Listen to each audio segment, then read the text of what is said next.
Hey guys, and welcome to my second reaction video going over the running orders of the semi-finals for Eurovision 2021. We're going to dive into semi-final 2 in this video, but before I do that, if you make sure you have subscribed to the channel and click those notification bells for any future updates of my new video content. So what I'll do is I'll take you through the semi-final 2 running order right now, and it looks a little bit like this. We have San Marino, Estonia, Czech Republic, Greece, Austria, Poland, Moldova, Iceland, Serbia, Georgia, Albania, Portugal, Bulgaria, Finland, Latvia, Switzerland, and finally Denmark.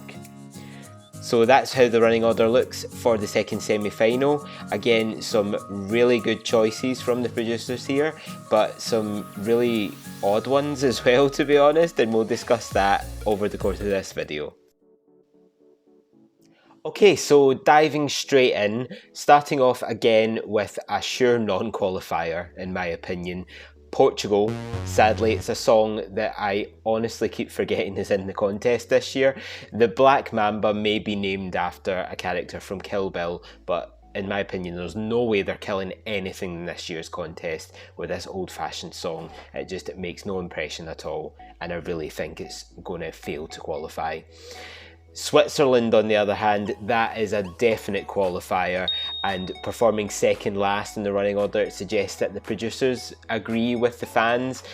A really big favourite. John's Tears last year with Répondez-moi really got a massive amount of support from the fans, and I definitely think this year's song is even more accessible with the general public, so that's definitely qualifying. Also, the show opener, San Marino. What on earth is going on with the world when San Marino is in the top 10 of the betting odds and top 5s in fan polls all over the place? It's so refreshing to see a micronation like San Marino really bring their A game to the contest. And even setting aside the cameo of Flowrider, which, let's all admit it, that's going to be a massive moment if he shows up at this year's contest. But the fact remains that Senhit, she delivers a polished and infectious bop, and opening the semi-final, it's really going to open it with a bang, and it's 100% qualifying for me. Denmark, on the other hand, closing the semi-final, is one of the oddest decisions in this year's running orders. Basically, we've already seen the live performance from the national final, and it wasn't anything amazing. You know, the song itself, it's an 80s cabaret style cruise ship song, very dated, no real appeal to casual voters, at least in my eyes, and I just think this is going to sink without trace from the closing spot. Bulgaria, they've got a great draw, to be honest. They follow the chain of slow songs, which is Georgia, Albania, although, you know, that could be classed as mid-tempo, and then Portugal. So I definitely think that Victoria, at the stage she's at in the running order, she's going to bring everything screaming back into the 21st century after some more dated bops. More dated ballads. Bops, what am I talking about? So Victoria, she's a really unique artist. She's got a unique voice. She's not guaranteed everyone's support, but she definitely had a lot of support last year, and I think her atmospheric delivery, I think she's really going to be able to carry herself through to the final from this spot. Iceland, you know, Iceland was such a massive favourite last year from the fans, and Dathi and his gang, he's back. They're bringing a similar sound to last year. A lot of people were super hyped in 2020, and, you know, we're claiming Iceland as the winner of the whole contest. Never really captured me in the same way, and this is a similar vibe this year. It's, you know, it's pleasant, and, you know, I won't skip the song if it comes up in Spotify, but it seems there isn't as much hype from the Eurofans this year. So has his time passed? I'm not sure. I still see him qualifying, you know, with this song. It still is enjoyable, but I don't think he'll challenge as easily for the win this year. Then we have Georgia. So Georgia, where it sits in the running order, is the start of slower songs, 4 slower songs, all in one row, and I just don't know what Georgia's all about this year. Tourniquet looks bored in the music video. Seems to have been oddly vocal in quite a destructive way about Eurovision in general, over media. You know, certain reactions to songs online have really riled him up in a bad way. So yeah, everything now just seems to be pointing to a non-qualification for Georgia as far as I see it. And with this being the start of that chain of slow tracks, maybe this is a natural tea break for people. So Finland, and in a way that only Finland can, we have the only metal song in this year's contest, and it's been an early odds favourite, massive draw for the fans this year. And I'll set aside my own personal opinions on the song, because to me it's a little bit been there, heard that. You know, it's very Linkin Park, seems quite generic in the genre from my years anyway. But I will instead focus on the fact that, you know, there's nothing else in the contest like this year, and if Hungary's AWS can qualify for the final a few years back, there's no reason why Blind Channel for Finland can't make it easily to the final this year. Greece, that seems to be quite a firm favourite for a lot of fans this year, which is great to see. And with the trend of 80s styles productions all over all mainstream radio stations nowadays, they're very on trend with this song, and I think Stefania stands a much better chance compared to last year, even though I did love Supergirl. It got a lot of flack, and I don't know why, a really bad press last year. This track, with the right staging, will definitely stand out between the Czech Republic and Austria, as it is in the running order. And I really hope we can see Greece back in the top half of the final scoreboard this year with this song. Estonia, they're starting from the death slot in this semi-final. And you know, the song's been getting a really tough time since it won the national selection. And while not a lot of it is warranted, in my opinion, I do get why people aren't too impressed with this one. The song is like a song that, you know, might come out of a Danish songwriting camp, maybe from Day 2. Uku himself isn't the most charismatic of performers, so yeah, especially starting from that death slot, I think it's not looking too good for Estonia this year.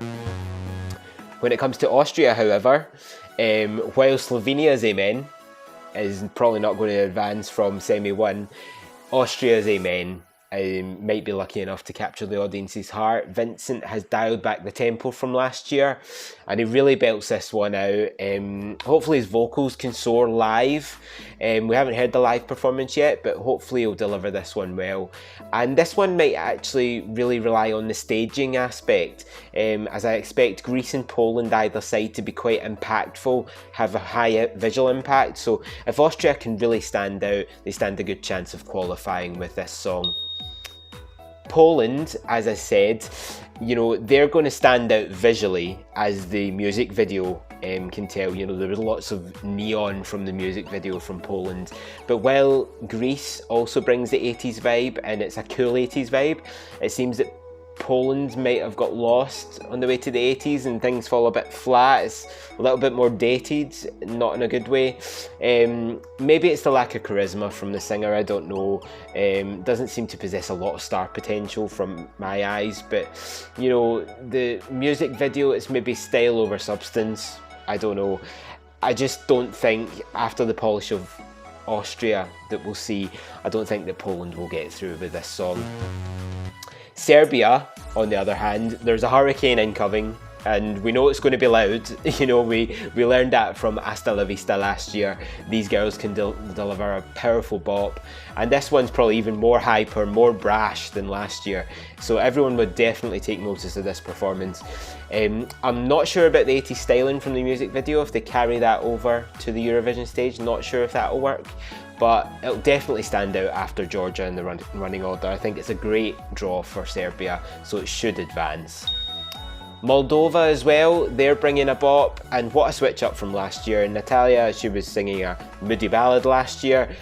This year she's been flirty, she's been sexy, she's bringing the frivolity to the song. I can see the staging being a bit of a Moldovan mess, which I mean in the best possible way, because Doredos is one of my favourite stagings from recent years. But this one might be a little bit more of a risk if they go over the score, which I can see them doing. But I do think people will remember it, where it sits in the running order, so Moldova should make it through. Latvia, on the other hand, I think they struggle following Finland. Still Breathing last year was utterly bonkers, and I ate it all up. Samantha, she wants everyone to know that she's here with her delivery, and that doesn't change with this year's song. But unfortunately, I think she strayed a bit too far into the weird side of her music catalogue. It comes off a bit more inaccessible to mainstream music lovers, perhaps. It's very loud, stutters along with attitude, definitely leaves an impression, but bizarrely, following Finland, it probably comes off a little bit flatter. So I think it's the loser out of the two between Finland and Latvia in the running order. And so that brings us down to the final two here, Czech Republic and Albania. Now, Benny Cristo from Czech Republic has brought a much stronger production this year. Kemama was never my favourite. And it even has some comedic tinges to Omaga.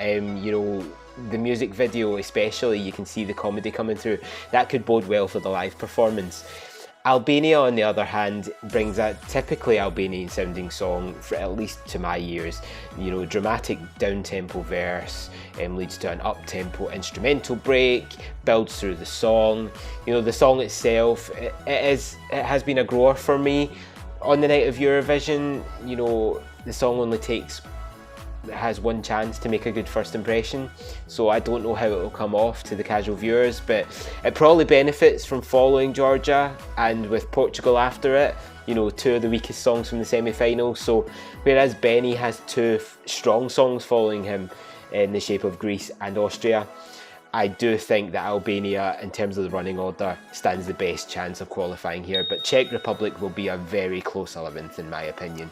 And so that's what I think, guys. That's my first qualification analysis of the second semi-final. What did you guys think? Let me know in the comments below if you agree with my qualifiers.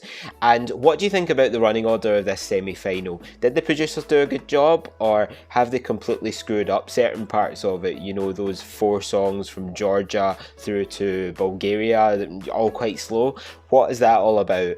Let me know in the comments, and also remember to subscribe and click that notification bell for all future video notifications. Until next time, guys. See you later!